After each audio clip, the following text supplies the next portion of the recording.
Hello मेरे बच्चों, I hope आप सब बहुत ही मस्त हो गए, इंग्लिश के पेपर मजे से दिया होगा और this is the time to rock your science examination. तो चालू करने जा रहे हैं हम लोग साइंस तैयारी जीत की। जो हमारे पास डेज है 27, 28, 29 फर्स्ट, कैसे बेस्ट यूटिलाइज करें to get the maximum output. Today we are going to discuss only this in this video.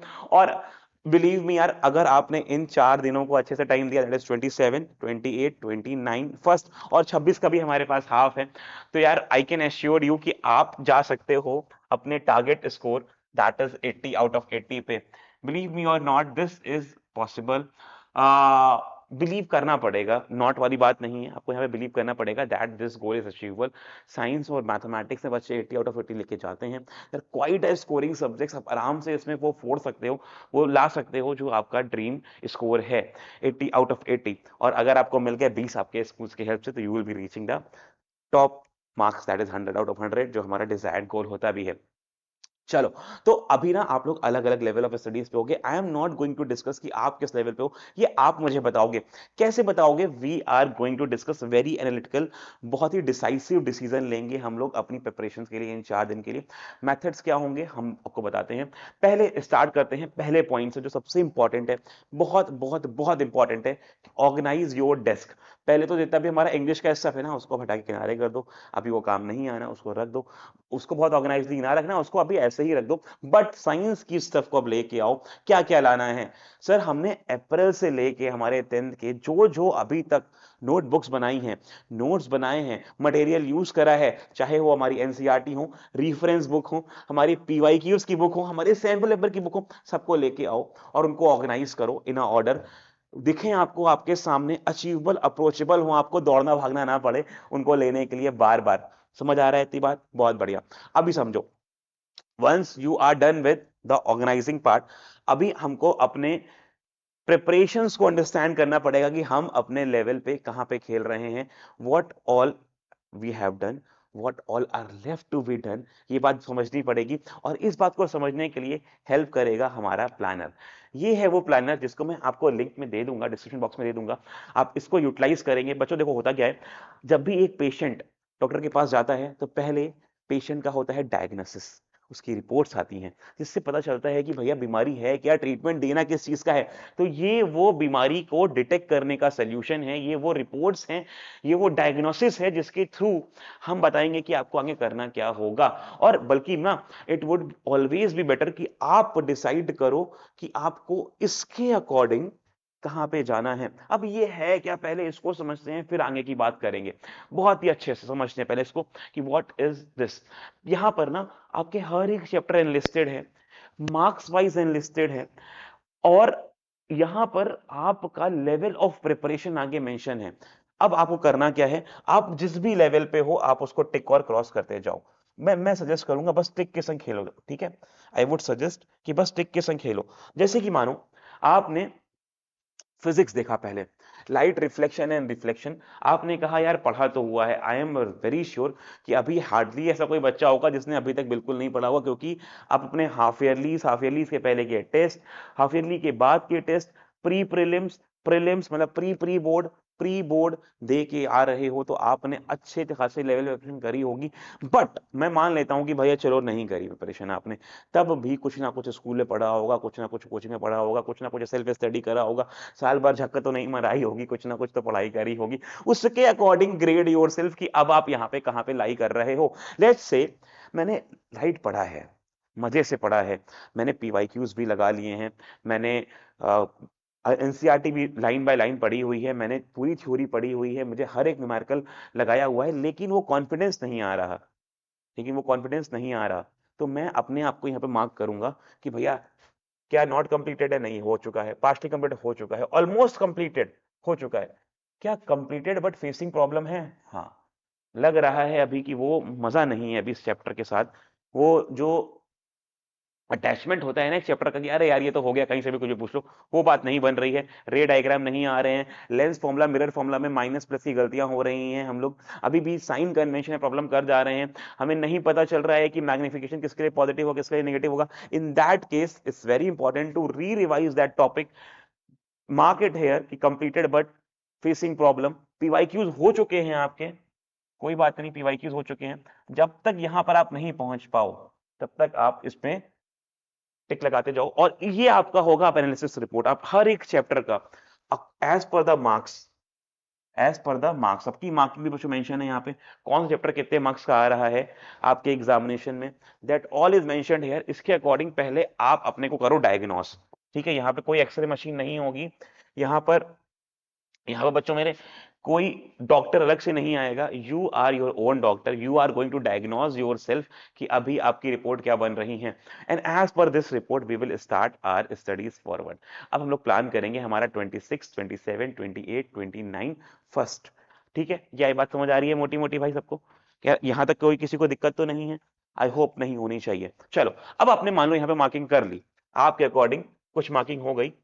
वो मार्किंग कुछ इस तरह आई, मानो चलो आपने माना कि भैया एक एक रफ आइडिया के लिए कि भैया आपको रिफ्लेक्शन रिफ्रैक्शन कंप्लीटेड है, फेसिंग प्रॉब्लम, आपने कहा ह्यूमन आए तो भाई पूरा हो गया, छोटा सा चैप्टर है, पूरा हो गया, मस्त, कोई दिक्कत नहीं है। इलेक्ट्रिसिटी ऑलमोस्ट कंप्लीटेड है, पीवाईक्यूज नहीं लग पाए हैं इसके बहुत अच्छे से अभी, आपने इसकी कर ली ऐसे मार्किंग, ठीक है।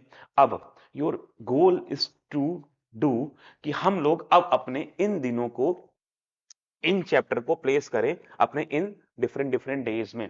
अब 26 को क्या पढ़ना है, 27 को क्या पढ़ना है, 28, 29 को क्या क्या पढ़ना है, ये डिसाइड कौन करेगा? ये हमारे पुराने के डायग्नोसिस करेगा, हमारी रिपोर्ट्स करेंगी। ये कैसे करेंगी चलो बात बताता हूं मैं आपको। अब जैसे 26 है बच्चों, अब 26 ना, 26 इज अ डे जो आपको थोड़ा सा टायरिंग होगा, तो आई वुड सजेस्ट कि आप इसमें इजी टॉपिक पढ़ो। आज का दिन 26 की बात कर रहा हूं मैं, आज जब आप इंग्लिश का एग्जाम देके आए हो, निकले हो, तो आपने सुबह अर्ली मॉर्निंग से स्टडीज करी होंगी, पेपर दिया है, कहीं ना कहीं ब्रेन में वो स्ट्रेस रहता है, रिलैक्स भी होता है पेपर देने के बाद, बट स्टिल पूरी फंक्शनैलिटी नहीं होती। तो हम लोग इजी चैप्टर पिक करेंगे। मान लो इजी में आपने ह्यूमन आई और आर एनवायरनमेंट उठा लिया, आपने ह्यूमन आई उठाया आज के दिन में और आर एनवायरनमेंट उठा लिया, बहुत बढ़िया, इजी चैप्टर उठा लिया आपने। या फिर आपको लगता है कि भाई हमें acid base and salt revise करना है एक बार, 3 मार्क का आ रहा है, अगर एक बार रिवाइज हो जाएगा तो काम बन जाएगा, यहां से डिसाइड करोगे आप। माय रिकमेंडेशन इज दिस कि 26 को पकड़ो इजी टॉपिक, ठीक है। पिक द, बहुत हार्ड टॉपिक ना पकड़ो, इजी टॉपिक को रिकॉल करो, बट मेक श्योर करना कि वो टॉपिक वही हो जो इस रेंज में आ रहे हो। यहां वाला पकड़ने से अभी मतलब नहीं है। पहले it's always better to fight the chapter which are difficult to you, पहले उनको निपटा दो, ठीक है। जो बड़े बड़े शत्रु हैं ना आपके, जो बड़े बड़े जाइगेंटिक चैप्टर जो आपको प्रॉब्लम कर रहे हैं, जिनके संग आप बहुत कंफर्टेबल नहीं हो, पहले अपने 26, 27 और 28 में उन चैप्टर को पूरी तरह से खत्म कर दो, निपटा दो, कुछ भी ना छोड़ो उनमें से। जैसे ही आपने वो खत्म करा, अभी आपका क्या होगा, मोरल भी बूस्ट होगा, अभी आप एक अपर एज पे जाओगे, अपने आप को लेवरेज कर रहे होगे on the positioning of your studies की, आपने वहां पे बेनिफिट उठाया अपने स्ट्रेटेजीज का, प्लानिंग का, ठीक है।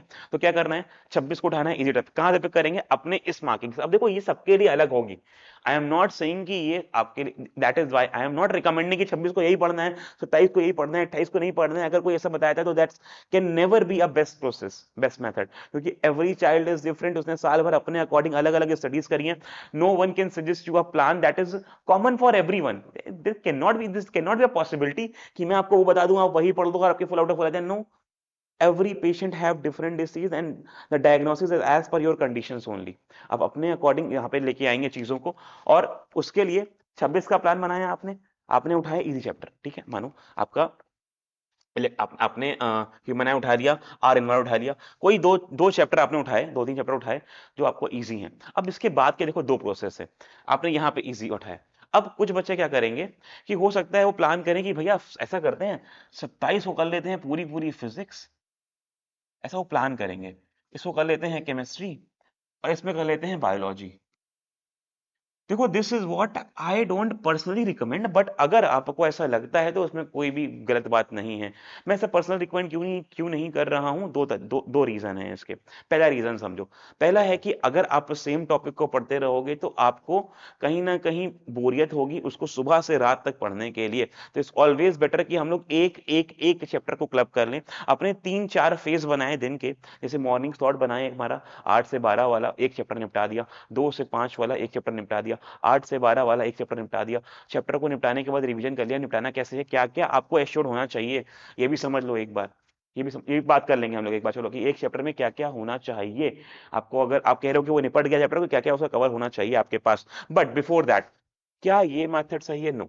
फिजिक्स, केमिस्ट्री, बायो, ये मेरा रिकमेंडेशन है कि एक एक एक चैप्टर डालो इनका, ठीक है। दो चैप्टर यहाँ पे निपटा दो एटलीस्ट, अब आपके चॉइस के होंगे ये, ठीक है। दो चैप्टर यहाँ निपट गए, 3 4 5 यहाँ निपट गए, 6 7 8 यहाँ निपट गए, 10 11 12, यू आर ऑलमोस्ट डन।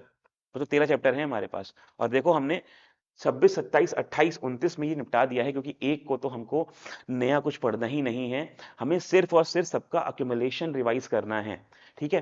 तो हमने ऐसे कुछ प्लान करा हमारे चैप्टर्स को, लेकिन यहाँ पे जो चैप्टर्स आएंगे वो आप अपने अकॉर्डिंग लाएंगे। There could one, there will be no one who will be suggesting you कि यही पढ़ना है आपको, नहीं हो सकता है। वो कहाँ से आएगा? वो यहाँ से आएगा।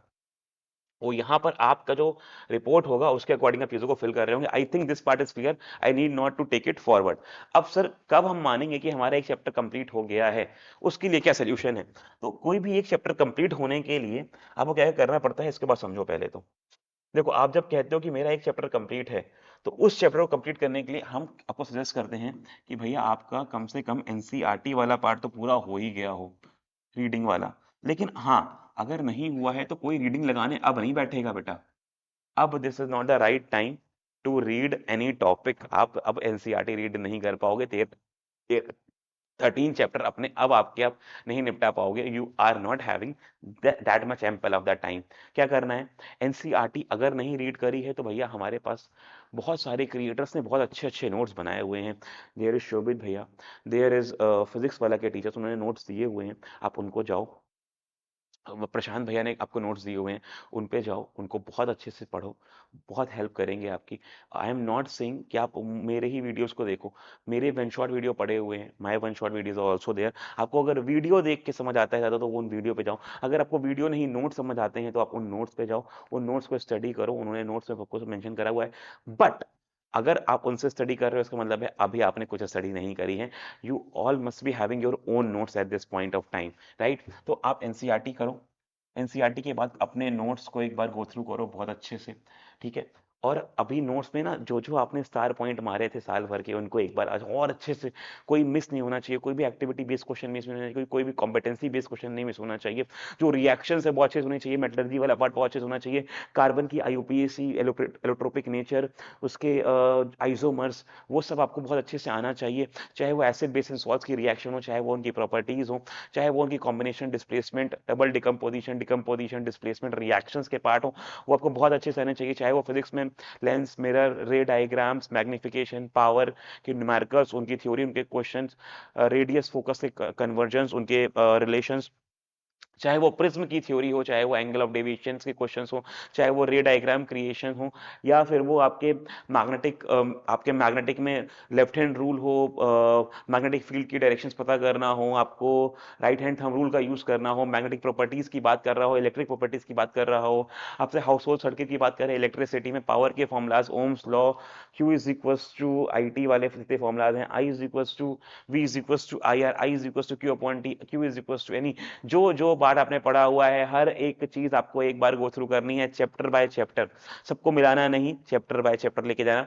उसके बाद एक बार कोशिश जरूर करना कि जब आप रात में सो रहे हो तो जो आपने पढ़ा है उसको माइंड में एक बार समराइज कर लो कि these all points were mentioned, ये हमारे काम के हैं, इस पे न्यूमेरिकल्स बने हुए हैं, ये मैंने लगाए हैं। एक बार जब उससे गो थ्रू हो जाओगे तो वो सिंक इन हो जाएगा, डाइव इन हो जाएगा, आपकी डीप मेमोरी में चला जाएगा, other than your top layers of the memories. NCERT करी, नोट्स कर लिए आपने, बहुत बढ़िया। अब इसके बाद क्या है सर? अब क्या हमें क्वेश्चंस नहीं लगाने हैं, एक बार क्वेश्चंस को रिविजिट करना है। कैसे करेंगे सर? एक बार लगाए हुए क्वेश्चन, एक बार बुक के क्वेश्चंस, दोनों, ठीक है।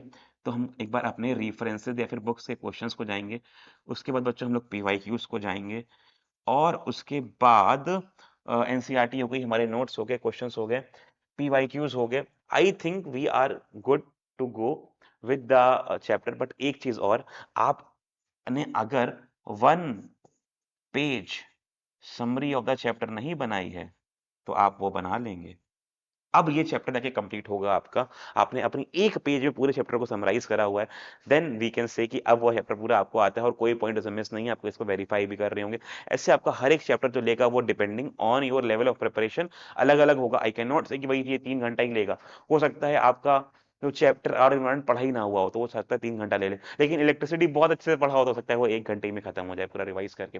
तो डिपेंडिंग ऑन योर कंडीशंस यहाँ पर चीजें अलग अलग होंगी, आप इसको अपने अकॉर्डिंग प्लान करो, बट मेक श्योर करो कि एक बार इसको पूरा फिल कर लो मेरे बच्चों। ये वो रिपोर्ट है जो आपको 4 दिन के प्लान को बहुत बहुत सटीक कर देगी, बहुत ही मजेदार कर देगी। आई होप आप इसको फॉलो करोगे, and if you follow this I can assure you कि आप जा सकते हो 100 में से 100 के लिए। और इसी के साथ प्रिपेयर करो बहुत बढ़िया से, फोड़ दो, मचा दो, फुल आउट ऑफ फुल लाने हैं हमें साइंस में, और बन भी जाएंगे। There is nothing much to worry about, बनते हैं बच्चों के। I can recall my students of past year, Kavya, Akarshan, Satakshi, who have got this result. Shivang, Chirag from our batches, Rehan, that they have created the बहुत amazing 98, 99, 100 वाले results उन्होंने create करे थे, और इन्हीं strategies को follow करते हुए करते, इन्हीं goals को लेके करते हुए करते, और इन 4 दिनों में ना खुद को बहुत पुश करते रहना कि आप अपने टाइम को ना वेस्ट करो, लेकिन इतना ओवर बर्डन ना कर लेना, अपने आप को डाइट का ख्याल रखना, अपने हाइड्रेट होते रहना, थोड़ा बहुत टाइम निकालते रहना कि एक्सरसाइज और मेडिटेट करने के लिए, बहुत ज्यादा ना सोना, बहुत कम ना सोना, स्लीप बिटवीन 6 to 8 आवर्स कम से कम लेते रहना, 2-3 घंटे में डिप्राइव ना करना अपने आप को, आज का डे थोड़ा इजी रखना और लास्ट वाला डे थोड़ा इजी रखना। That is your first of the March, second को एग्जाम होगा। आई एम वेरी श्योर कि आप लोग फोड़ के आओगे, आप सबके साथ में होऊंगा मैं, मेरी विशेष आपके साथ होंगी, मैं आपके लिए प्रे कर रहा हूँ कि आप लोग अपने best to the best level पे अपने एग्जाम को देके आओ, जो आपने पढ़ा है सब कुछ करके आओ, कोई भी क्वेश्चन छोड़ेंगे नहीं, हम लोग सारे क्वेश्चन को अटेम्प्ट करेंगे। अभी तक जो हमने पेपर देखा है, जो हमारा हिंदी का पेपर था, अभी मैं इंग्लिश पेपर नहीं देख पाया हूँ, बट इतना हिंदी का पेपर था उससे ये आइडिया लग गया कि पेपर बहुत बाहर से तो नहीं आ रहा है, जैसा जैसा एनसीईआरटी बोल रहा है, जैसा जैसा सीबीएसई बोल रहा है अपने पैटर्न्स को लेके वैसा ही आ रहा है, और वही मार्किंग स्कीम यहाँ पे मेंशन भी है। इसी के संग मैं एक काम और करूंगा, मैं एक स्क्रीनशॉट या एक पीडीएफ दे दूंगा कि भैया हमारा जो मार्किंग स्कीम है वो क्या है, आपको उसका आइडिया होना चाहिए कि भाई 3 मार्क में कौन सा क्वेश्चन आ रहा है, 1 मार्क में कौन सा आ रहा है, 5 मार्क में कौन सा आ रहा है, केस स्टडी बहुत कौन सा आ रहा है, कॉम्पिटेंसी बेस्ड कहाँ से आ रहे हैं, ये आपको पता होना चाहिए। मैं वहां बहुत डीप में नहीं जा रहा हूँ क्योंकि यहाँ पर मेरा गोल इसको बताना था आपको, आप इसको फॉलो करो, रेस्ट एश्योर्ड की मार्क्स अच्छे आएंगे, नो वरीज, फोड़ दो, मचा दो, कहर ढा दो। Tata bye bye, see you all in the next video. एक साइंस का अच्छा करके आओ तो फिर मिलते हैं आगे के लिए हमारे सोशल और मैथमेटिक्स एग्जामिनेशन के लिए। Bye bye everyone, all the very best.